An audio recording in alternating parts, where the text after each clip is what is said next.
కొంచెం ట్రై చేసి కూడా నేను ఇందాక లక్ పేసో ఇది వర్కౌట్ కాదు అనే డిసప్పాయింట్‌మెంట్‌తోనే వెళ్ళిపోతారు. అలాంటి ఫేజ్ మీరు చూసారా?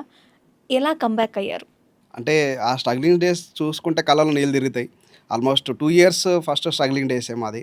ఆల్మోస్ట్ 7 ఇయర్స్ నా ఈ రియల్ ఎస్టేట్ ఇండస్ట్రీలో ఫుల్ టైమ్‌గా.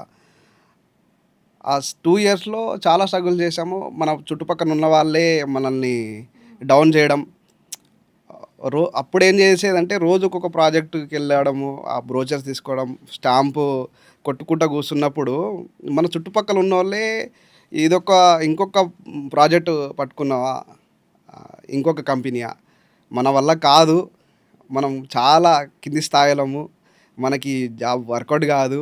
ఈ ఫీల్డ్ వర్కౌట్ గాదు. వాళ్ళు చేసేవాళ్ళు బాగా గడ్డాలున్నయి, 4 ఉంగరాలున్నయి, పెద్ద ఖద్దరు చెట్లున్నయి, పెద్ద పెద్ద కార్‌లో దిగిన వాళ్ళకే సెట్ అయితది అని చాలా చుట్టుపక్కల ఉన్న వాళ్ళే చాలా డౌన్ జేసే సిట్యుయేషన్స్ చాలా ఎదుర్కొన్నాం.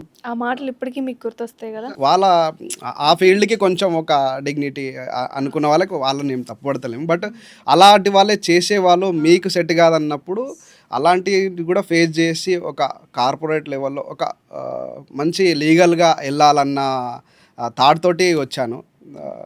ఫైనల్‌గా సక్సెస్ అయ్యి ఆల్మోస్ట్ 7 ఇయర్స్‌లలో 7 ఇంటర్నేషనల్ ట్రిప్స్, ఆల్మోస్ట్ మంచి ఫైనాన్షియల్ ఫ్రీడమ్‌లో ఉన్నాను. అండ్ ఇది నా మొదటి అడుగు అనుకుంటున్నాను ప్రస్తుతానికి గూడా.